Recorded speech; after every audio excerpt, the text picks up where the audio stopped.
We have to clean this fast because I hear the Russians are coming down the gate. Even though we're in an underground bunker. It's not Russian proof.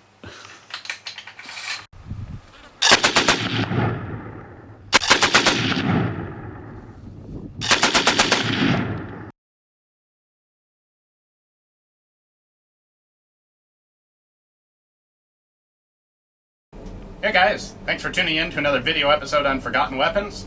This is one of the cooler guns we've been able to have a chance to shoot. This is a Volksturmgewehr Gustloffwerke, generally known as a Volksturm VG1-5.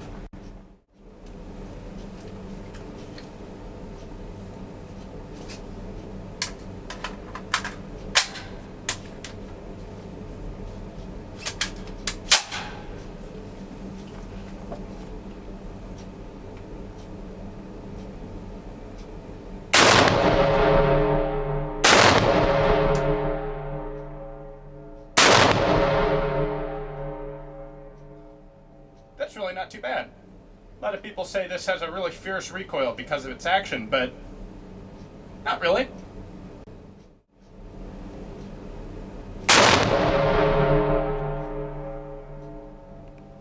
It's not as smooth as some of the other Kurz firing guns I've seen, but it's not bad by any means.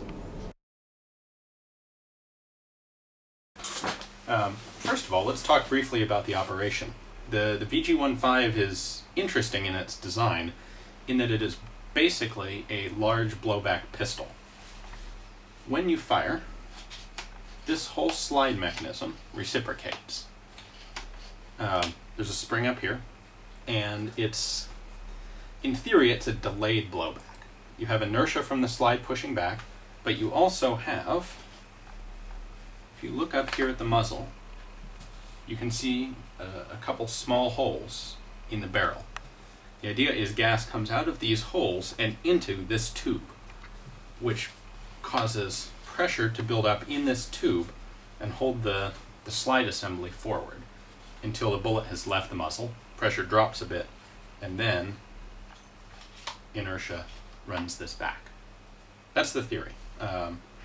In practical fact, it's basically just a blowback 7.62 Kurz rifle.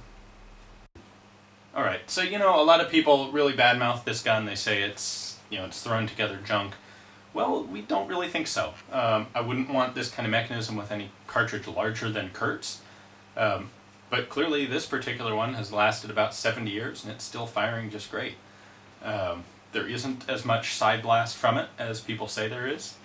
And, sure, the recoil's a little bit more violent than an MP44. But it's not bad by any means. We really enjoyed shooting this gun. And for what it is, we think it's really quite well done.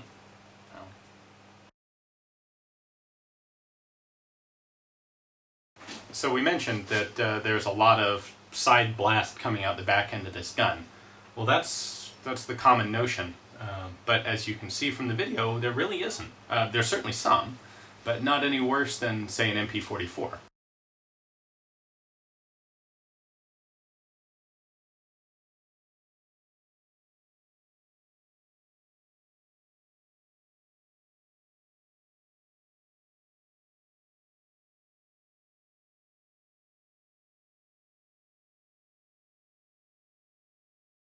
These are extremely crude guns, although they're surprisingly heavily made. This main receiver assembly is all stamped sheet metal. There's a main outer stamping, and then there's an inner stamping for the magazine well, and they're spot welded together on both sides. Even a gun with production as low as this one, there were a number of different variants. The very first version actually had a long magazine catch attached with two rivets here. That was just a piece of spring steel that came out. So you would lift up this end, put your magazine in, and then it would, spring pressure would hold it down. Those didn't work very well. This particular gun is the second variation. It has a much more standard push button, cross magazine catch. But you can see there are still two holes here for the original long spring metal catch. The third version of the gun, they got rid of those two holes. Alright guys, so we have the VG1-5 disassembled here, and we're going to take a look at how it works and how it was constructed. Mechanically, this is basically a large blowback pistol. We have a series of holes in the barrel up here. You can see gas rings machined onto the barrel itself. And the gas tube, in effect, is the front half of this slide assembly. So this sits on the barrel here, and when you fire, gas comes out these ports, fills up this cylinder, and that creates a little bit of gas pressure to help prevent this slide from moving backward too fast and too early. In addition to that, you just have the simple mass of this acting like a straight blowback slide, really. The way this was made, there are a couple interesting features here. This is basically a piece of tube steel that's had some machining done. There is this front guide lug, which runs on this set of tabs, which are part of the receiver. So that keeps this piston nice and straight and in place. The main bolt assembly, or bolt face assembly back here, is milled out of a piece of round stock, I expect. And it is actually, there are slots cut in the slide so that this piece rotates in and is then pinned in place. So you can make this out of good steel, stronger steel than you need for the rest of the slide assembly. It does also have a spring-loaded firing pin. So despite the type of action, there's no chance of a slam fire on this gun, as long as it's working properly. The sights are riveted and dovetailed in place. Other than that, very, very simple. The receiver is a set of stampings. There's an inside stamping for the magazine well, and then the outside receiver shell are two pieces, a left and a right, stamped out and then spot welded together. You can see spot welds connecting the magazine well on the inside to the main receiver on the outside. So as far as the barrel trunnion, or the front trunnion, we have a block of steel in here, a fairly substantial block. This goes forward to about here, and it's locked into both pieces of the receiver by this cross pin / rivet. As far as attaching the barrel, we have a shroud, basically a front trunnion, a hollow tube right here.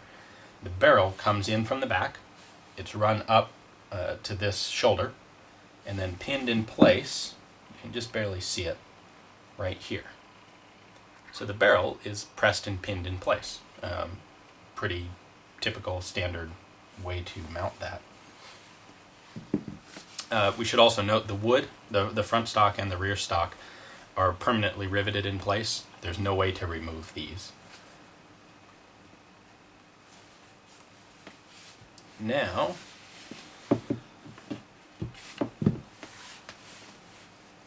our trigger mechanism. At this point, you know you're looking at a German gun. Fairly complex, and this is all one complete assembly. So, trigger, extractor, or trigger, ejector, the works right here. And this connects into the receiver by a pin here and a pin here.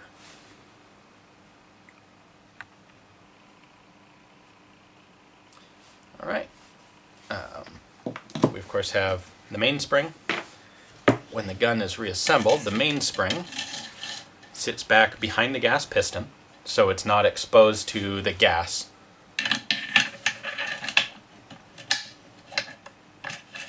So this is how this is going to look underneath that slide.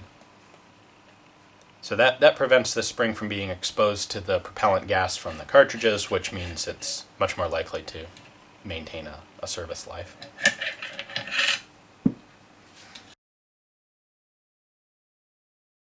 Alright, let's reassemble this, shall we? We're going to start with the main slide assembly. It's interesting, we'll show you how this is actually held in place. This slides over the barrel. drops in like this. Now at the front, you can see this guide lug is riding on the receiver tab. That's what holds it left to right. There's nothing holding this down in the back. It's riding on top of these rails, but it's not captured by them. What holds it down in the back is this trigger group. Slide that in, drop that down. Now, this can't come up at all because it's held in place by this cover. Then on the front, we have this plug. And between this in the front and this in the back, the rear cover, of course, being held in place by these two cross pins, that's what holds the slide in place, and then this lug welded on the bottom guides it as it reciprocates back and forth. So, all right, we'll go ahead and put the safety lever, which is one of the two retaining pins, in.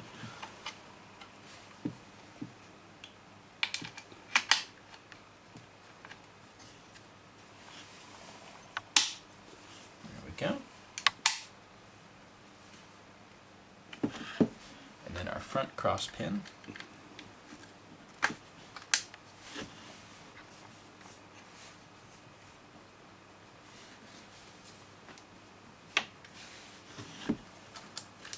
A little bit difficult. Let's try it from this side. There we go. There's our front cross pin.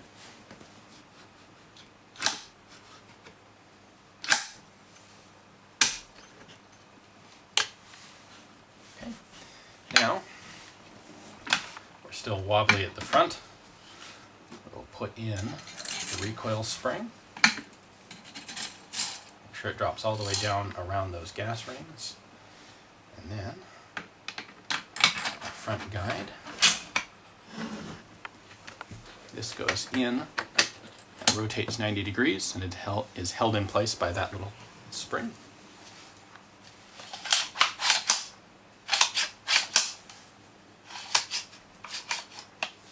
And there we are.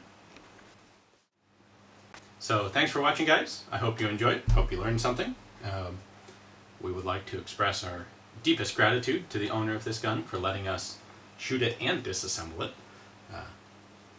He knows who he is. Thank you very much. And tune in to ForgottenWeapons.com for more interesting information on cool German guns.